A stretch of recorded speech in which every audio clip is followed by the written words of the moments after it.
যা হয়েছে তা ভালোই হয়েছে, যা হচ্ছে তা ভালোই হচ্ছে, আর যা হবে তা ভালোই হবে। তুমি কি কিছু নিয়ে এসেছো যে তুমি কাঁদছো? দেখো, এই কথাগুলো, এই যে গীতার শ্লোকগুলো কিন্তু অ্যাস্ট্রোলজিতে কেতু প্ল্যানেটের সাথে কিন্তু বরাবর মিলে যায়। ঠিক আছে, আজকে অল্প বয়সে কেউ মাকে হারিয়ে ফেলছে, তো কেউ বাবাকে। কোনো বাবার সাথে সন্তানের সম্পর্ক ভালো না, স্বামী স্ত্রীর সাথে বা স্ত্রী স্বামীর সাথে সেপারেশনে থাকছেন বা ডিভোর্স হয়ে যাচ্ছে।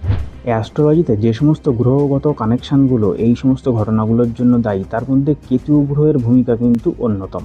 তো দুঃখ পাওয়ার কিছু নেই, আপনার কুণ্ডলিতে এরকম ধরনের কোনো কানেকশান যদি থেকে থাকে তাহলে সেটা কিন্তু আপনার সাথে হবে। তবে এই কেতু প্ল্যানেটই কিন্তু মানুষকে দেয় ইনটুইশন পাওয়ার, অ্যানালিসিস পাওয়ার, রিসার্চ করার ক্ষমতা। কেতুই হলো স্পিরিচুয়ালিটি, রিলিজিয়াস পথে নিয়ে যায় কেতু। কেতু হলো কনসেন্ট্রেশন, ফ্যানাটিসিজম, সিক্রেট। কেতুই হলো অকাল্ট সায়েন্স, এবং তার সাথে সাথে কেতু হলো সেপারেশন এবং ডিট্যাচমেন্ট ঘটায়, মেটেরিয়াল স্টিক ম্যাটারে কিন্তু ডেস্ট্রয়ার। তো কেতু কিভাবে আপনার লাইফকে প্রভাবিত করছে, তো সেটা জানার জন্য কুণ্ডলিতে কেতু আপনার কোন হাউসে বসে রয়েছে সেটা দেখতে হবে। তো আপনি যদি কুণ্ডলী দেখতে নাও জানেন, আমার এই ভিডিওটা প্রথম থেকে শেষ পর্যন্ত দেখলে অনায়াসে পুষ্টি বিচার ঘরে বসেই করতে পারবেন। শুধু নিজের না, বাড়ির অন্য সদস্যদের কুণ্ডলীও যদি আপনার কাছে থাকে তো আপনি তাদেরটাও কিন্তু দেখতে পারবেন। তো কুণ্ডলী কোথায় পাবেন? এখনকার স্মার্ট যুগে আপনি সোজা গুগলে চলে যান, সেখানে ফ্রি কুণ্ডলী সফটওয়্যার বলে সার্চ করুন। যে কোনো একটা র্যান্ডাম ওয়েবসাইটে গিয়ে আপনার নাম, আপনার ডেট অফ বার্থ, জন্মের সময়, জন্মের স্থান দিয়ে সার্চ করুন, আপনার সামনে এরকম একটা জন্মকুণ্ডলী চলে আসবে। ঠিক আছে, তো আমি চলুন ডাইরেক্ট আপনাকে স্ক্রিনে গিয়ে বোঝাচ্ছি। দেখুন, আমাদের জন্মকুণ্ডলিতে এইটা কিন্তু ফার্স্ট হাউস, এটা সেকেন্ড, এটা থার্ড, এটা ফোর্থ, এইভাবে কিন্তু অ্যান্টি ক্লকওয়াইজ এই হাউসগুলোকে গোনা হয়। ঠিক আছে, তো এখানে কিন্তু ১ নম্বর হাউস আপনার আমার সবার জন্যই কিন্তু ১ নম্বর হাউস। মানে এই ফার্স্ট হাউস কিন্তু আমার আপনার সবার জন্যই সমান।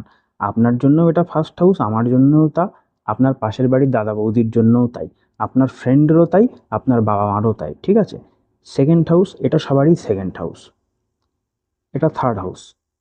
এবার কেতু প্ল্যানেটকে কিভাবে লেখা হয় দেখুন। কেতুকে ইংরাজি সফটওয়্যার হলে KE এবং বাংলা হলে কয়েকার বলে লেখা থাকে। ঠিক আছে, তো কারোর যদি এখানে KE বা কয় একার লেখা থাকে, তার মানে বুঝতে হবে কেতু তার ফার্স্ট হাউসে বসে রয়েছে। কারোর যদি এখানে থাকে তাহলে বুঝতে হবে ফোর্থ হাউসে বসে রয়েছে। কারোর যদি এখানে থাকে তাহলে বুঝতে হবে যে সেভেন্থ হাউসে বসে রয়েছে। ঠিক আছে, কারোর এখানে থাকলে বুঝতে হবে এইটথ হাউসে বসে রয়েছে। কারোর এখানে থাকলে বুঝতে হবে 10th হাউসে বসে রয়েছে। ঠিক আছে, এইভাবে first house, second house, third house. বুঝতে পারলেন? যদি বুঝতে অসুবিধা হয় কমেন্ট বক্সে কমেন্ট করবেন, আমি অবশ্যই উত্তর দিয়ে বুঝিয়ে দেওয়ার চেষ্টা করব। তো ফার্স্ট পার্টে আমি কেতু গ্রহ ১ থেকে ৬ পর্যন্ত হাউসে থাকলে কী রেজাল্ট দেয় সেটা নিয়ে আলোচনা করেছিলাম। আজকে আমি 7th টু 12th হাউস পর্যন্ত কেতু কোন ঘরে বসলে কী রেজাল্ট দেয় সেটা নিয়ে আলোচনা করব।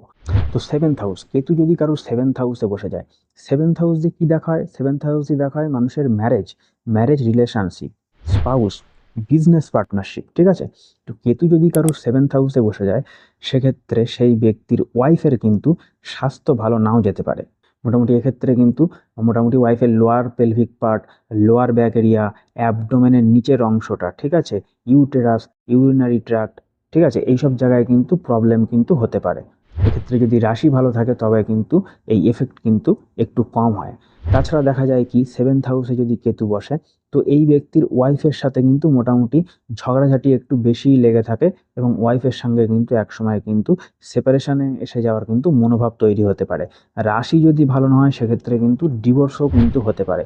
কেতু এমন একটা প্ল্যানেট 7th হাউসে একা ডিভোর্স করার ক্ষমতা রাখে। তবে রাশি যদি স্করপিও, পাইসেস বা স্যাজিটেরিয়াস হয় সেক্ষেত্রে কিন্তু এফেক্ট কিন্তু কম হতে পারে, এবং ওভারঅল চার্ট দেখাটা কিন্তু মোটামুটি জরুরি।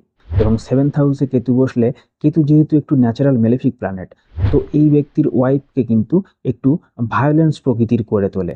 মানুষের সঙ্গে কিন্তু একটু ঘন ঘন ঝগড়া হয়ে যেতে পারে। ঠিক আছে, কেননা এই ব্যক্তির ওয়াইফ হলো একটু মুখের উপরে সত্যি কথা স্ট্রেটভাবে বলে, বিটার ট্রুথ, যেটা মানুষের সহ্য হয় না, তো মানুষের ভালো নাও লাগতে পারে। ঠিক আছে, এবং 7th হাউস যেহেতু কাম ত্রিকোণ, তো এই হাউসে কেতুর অবস্থান করলে এই ব্যক্তি কিন্তু মোটামুটি একটু বুঝতে পারছেন না আপনারা, ওই রকম হতে পারে, একটু সেক্সুয়াল ডিজায়ার ফুলফিল করার জন্য এদিক ওদিক মোটামুটি মনোভাব দিতে পারে, ঠিক আছে, মন দিতে পারে। তবে এটা করা কিন্তু ঠিক না। এটা আপনারা মোটামুটি জেনে গেলেন আজকের থেকে মোটামুটি সংযত হয়ে যান, না হলে কিন্তু এক্সপ্লোজ হয়ে যাবেন। মোটামুটি কেতু কিন্তু বিবাহিত জীবনে কিন্তু ভালো রেজাল্ট দেয় না, বিবাহিত জীবন কিন্তু আনহ্যাপি করে তোলে, ঠিক আছে। এক্ষেত্রে যদি রাশি ভালো হয় আর মোটামুটি কেতুর উপরে যদি কোনো বেনিফিক প্ল্যানেটের অ্যাসপেক্ট থাকে, যদি কোনো বেনিফিক প্ল্যানেটের সাথে কনজাংক্ট হয়, তাহলে কিন্তু এই নেগেটিভ এফেক্ট কিন্তু একটু কম হয়। তো এবার আসছি এইট হাউস দিয়ে কি দেখা হয়। এইট হাউস দিয়ে দেখা হয় in laws family. Eight house দিয়ে দেখা হয় আমাদের ইনহেরিটেন্স সূত্রে অর্থপ্রাপ্তি, ঠিক আছে। এইট হাউস দিয়ে ট্যাক্স দেখা হয়, অডিটিং ডিপার্টমেন্ট দেখা হয়, মানুষের ডেথ এবং রিবার্থ দেখা হয় এই এইট হাউস দিয়ে। মোটামুটি মানুষের আয়ুকে বোঝায়। তো কেতু একটা ন্যাচারাল মেলেফিক প্ল্যানেট, তো এইট হাউসে কেতু কিন্তু মানুষের লাইফ স্প্যানকে কিন্তু কমিয়ে দিতে পারে। লংজিভিটি নিয়ে কিন্তু একটা প্রশ্নচিহ্ন সেক্ষেত্রে এসে যায়। এইট হাউসে কেতু বসলে কিন্তু ইনকিউরেবল ডিজিজ হতে পারে, কোনো মারক রোগ হতে পারে, যেমন ক্যান্সার হতে পারে, ঠিক আছে। তবে ওভারঅল চার্ট দেখাটা কিন্তু আলটিমেটলি জরুরি। এবং এইট হাউস হলো ফিজিক্যাল লস। কেতু এইট হাউসে বসলে কিন্তু মোটামুটি এরকমই জিনিস হতে পারে। বড় সড়ো কিছু নাও হতে পারে, একটা হয়তো আপনার দাঁত তুলতে হলো দাঁতের যন্ত্রণার জন্য, এরকমও হতে পারে। তবে কেতু কিন্তু এইট হাউসে বসলে সেই মানুষকে একটু তামসিক করে তোলে। তবে একটা সাত্ত্বিক প্ল্যানেটেই কিন্তু এই মানুষকে আবার তামসিক থেকে সাত্ত্বিক বানাতে পারে। তামসিক মানে কেমন?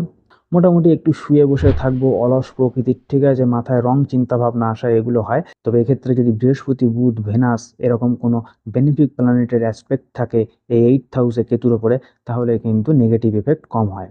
এছাড়া এইট হাউস দিয়ে কিন্তু দেখা হয় হিডেন ম্যাটার, এবং কেতু হলো কনসেন্ট্রেট।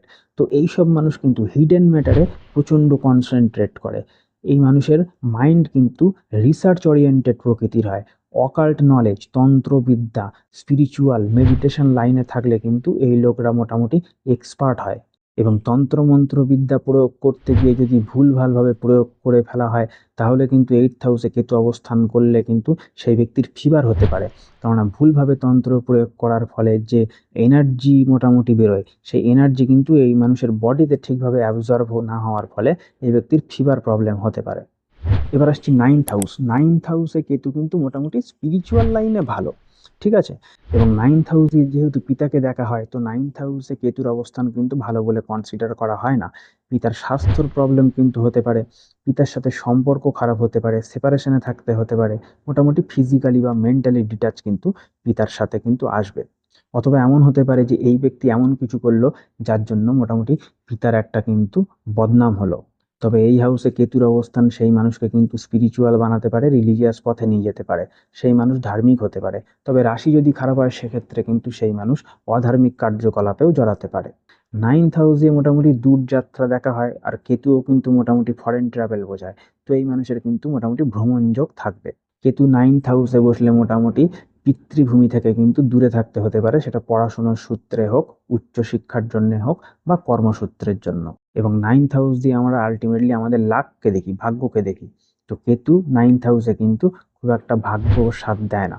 তো কেতু নাইন্থ হাউসে বসলে কিন্তু সেই মানুষের ভাগ্য খুব একটা সাথ নাও দিতে পারে। তবে রাশি যদি ভালো হয় তবে সেক্ষেত্রে কিন্তু এই নেগেটিভ প্রভাব কম হয়, তবে সেক্ষেত্রে কিন্তু ভাগ্য সাথ দেয়। টেন্থ হাউস, টেন্থ হাউসে কেতু বসলে কি হবে? টেন্থ হাউসে দেখা হয় মানুষের কেরিয়ার, জবের জায়গাটা, এবং আমাদের সোশ্যাল ইমেজ, নাম যশ, ঠিক আছে। এবং পিতার দেখা হয় অর্থ সম্পত্তি, ঠিক আছে। টেন্থ হাউসে কেতু বসলে কিন্তু পিতার সম্পত্তি পেতে মোটামুটি অসুবিধা হয়। টেন্থ হাউসে কেতু বসলে কিন্তু এই মানুষের কেরিয়ার কিন্তু আনস্টেবল করে তোলে। কেরিয়ার নিয়ে কিন্তু স্যাটিসফ্যাকশন সে পায় না, খুব হতাশাগ্রস্ত হয়, সারাদিন খালি ওই নিয়ে চিন্তা করতে থাকে, ঠিক আছে। এবং সেটা হওয়া স্বাভাবিক। এই মানুষের কিন্তু কেরিয়ার কিন্তু লাইফে অনেকবার চেঞ্জ হয়েছে, এরকমও দেখা যেতে পারে। কাজের জায়গায় অনেক সমস্যা ফেস করতে হয়, আপনি প্রচুর হার্ডওয়ার্ক করেন, প্রচুর স্ট্রাগল করেন, তারপরেও কাজের কাজের জায়গায় আপনার মোটামুটি নাম নাও হতে পারে, আপনার প্রমোশন নাও হতে পারে, স্যালারি ইনক্রিজ নাও হতে পারে, এই সমস্ত কিন্তু আপনাকে ফেস করতে হতে পারে। টেন্থ হাউস কিন্তু আমাদের সোশ্যাল ইমেজ, তো টেন্থ হাউসে কেতু বসলে কিন্তু সেই মানুষের সোশ্যাল ইমেজ ভালো নাও হতে পারে। কেতু একটা মানুষকে স্ট্রং এবং সাহসী বানায় ঠিকই, কিন্তু সেই সাথে সাথে কেতু কিন্তু মানুষকে রুডও বানায়। কেতু কিন্তু একটু একটু হার্শলি ওয়েতে কথা বলে। তো সেই জন্য কিন্তু সমাজে ভালো আচরণ নাও হতে পারে, যেহেতু সত্যি কথা মুখের উপরে বলা একটা প্ল্যানেট। তবে 10th হাউসে কেতুর প্লেসমেন্ট যদি ভালো হয়, রাশি যদি ভালো হয়, কোনো বেনিফিক প্ল্যানেটের যদি অ্যাসপেক্ট থাকে, তাহলে কিন্তু কর্মের জায়গায় এই ব্যক্তি কোনো অস্বাভাবিক কাজও খুব সহজেই চুটকি মেরে করে দিতে পারে, এরকম একটা ব্যাপার। 10th হাউসে কেতুর অবস্থান, সে কিন্তু মোটামুটি রিলিজিয়াস ওয়ার্ক ভালো করে, কোনো এনজিওর সাথে যুক্ত থাকলে কিন্তু সে মোটামুটি ভালো কাজ করে। 11th হাউসে যদি কেতু গ্রহের অবস্থান হয়, সেক্ষেত্রে কিন্তু সেই মানুষ মোটামুটি তার ডিজায়ার ফুলফিল করতে পারে, ঠিক আছে। 11th হাউস একটা উপচয় হাউস, এই ঘরে কিন্তু সমস্ত প্ল্যানেটই ভালো রেজাল্ট দেয়, সেটা ফাংশনাল বেনিফিক হোক বা ফাংশনাল বেনিফিক। মোটামুটি 30 বছরের পরে কিন্তু এই ঘরে সব প্ল্যানেটই ভালো রেজাল্ট দেয়। 11th হাউসে কেতু কিন্তু ভালো রেজাল্ট দেয়, এই ব্যক্তি কিন্তু মোটামুটি অর্থ সম্পত্তি করতে পারে। তবে 11th হাউস কিন্তু কাম ত্রিকোণ, তো সেই জন্য কিন্তু এই ব্যক্তির একটু ব্যাড সেক্সুয়াল ডিজায়ার থাকতে পারে, এটা করা কিন্তু ভালো নয়। 11th হাউসে কেতু কিন্তু বিবাহের জন্য ভালো না, বিবাহের সম্পর্কে কিন্তু ফাটল ধরায়। এরপর আসছি 12th হাউস। 12th হাউসে কেতু কিন্তু মানুষকে বেসিক্যালি স্পিরিচুয়াল এবং রিলিজিয়াস পথে নিয়ে যায়, ঠিক আছে। এবং এক্ষেত্রে 12th হাউস হলো ব্যয়ের হাউস, এক্সপেন্সের হাউস। তো 12th হাউসে কেতু কিন্তু এই মানুষের ডিজায়ারেবল ক্ষেত্রে কিন্তু খরচা করায় না, ঠিক আছে। মোটামুটি আনডিজায়ারেবল ক্ষেত্রে কিন্তু এই মানুষ প্রচুর অর্থ খরচ করে, রিলিজিয়াস পথে প্রচুর অর্থ খরচা করে, ঠিক আছে। বলা হয় 12th হাউসে কেতু অবস্থান করলে এই ব্যক্তির জমানো টাকা কিন্তু ডেস্ট্রয় করে দেয়, যেহেতু কেতু কিন্তু মেটারিয়ালিস্টিক ম্যাটারে কিন্তু ডেস্ট্রয়ার। তো এই ব্যক্তি কিন্তু প্রচুর এনজিওতে দান ধান করে, চ্যারিটিতে দান ধান করে। এছাড়া 12th হাউস কিন্তু ফরেন ল্যান্ড, আর কেতুও কিন্তু মোটামুটি বিদেশ যাত্রা, আউটকাস্ট ম্যাটারকে বোঝায়। 12th হাউসে কেতু থাকলে সেই মানুষকে কিন্তু বিদেশে থেকে পড়াশুনো বা কর্মসূত্রে বিদেশে যাওয়া মোটামুটি কিন্তু সেই পথ প্রশস্ত করে তোলে। সেই ব্যক্তি একটু ট্রাভেল লাভার হয়, এবং এমনও হতে পারে সেই মানুষকে ফোর্সফুলি জোরপূর্বক কোনো কারণে বাড়ি থেকে দূরে যেতে হতে পারে। 12th হাউস দিয়ে মানুষের বেড প্লেজার স্লিপকে দেখা হয়, তো 12th হাউসে কেতু থাকলে মানুষের কিন্তু মোটামুটি কিন্তু ঘুমের সমস্যা হয়, এবং সেই ব্যক্তি কিন্তু মোটামুটি বেড প্লেজারের ক্ষেত্রে কিন্তু পয়সা কিন্তু খরচা করতে পারে ন্যারো ওয়েতে, সেটা কিন্তু মোটামুটি ঠিক না, কেননা এই ব্যক্তির কিন্তু মোটামুটি বেড প্লেজার নিয়ে একটা ডিসস্যাটিসফাইড থেকেই যায়। তো কেতু কিন্তু 12th হাউসে একটা মানুষকে অনৈতিক করে তুলতে পারে। তবে রাশি যদি ভালো হয়, সেক্ষেত্রে কিন্তু এই ব্যাড এফেক্ট পড়ে না, সেক্ষেত্রে সেই মানুষ রিলিজিয়াস পথে চলে যায়, সেই মানুষ সন্ন্যাসী হয়ে যায়। 12th হাউস হলো মোক্ষের হাউস, তো কেতু এই হাউসে থাকা মানে এমনও ধরা হয়, রাশি যদি ভালো হয়, ঠিক আছে, তো সেক্ষেত্রে এমনও ধরা হয় এটাই কিন্তু সেই মানুষের শেষ জন্ম হতে পারে। এই ব্যক্তি মোটামুটি তখন মুক্তির কাছাকাছি পর্যায়ে চলে যায়, এবং এই ব্যক্তি কিন্তু নিষ্কাম কর্ম করতে ভালোবাসে। তো মোটামুটি আপনারা বুঝতে পারলেন, যদি বুঝতে অসুবিধা হয় কমেন্ট বক্সে কমেন্ট করুন। আর ফার্স্ট পার্টে আমি 1 থেকে 6 নম্বর হাউস পর্যন্ত আলোচনা করেছি, যদি আপনারা না দেখে থাকেন আমার চ্যানেলের অ্যাডভান্স অস্ট্রোলজি প্লেলিস্টটিকে দেখে আসতে পারেন। তো ভিডিওটা শেষ পর্যন্ত দেখার জন্য আপনাদেরকে অসংখ্য ধন্যবাদ। যদি চ্যানেলটাকে এখনো সাবস্ক্রাইব না করে থাকেন, একটু সাবস্ক্রাইব করে পাশে থাকবেন। হরে কৃষ্ণ।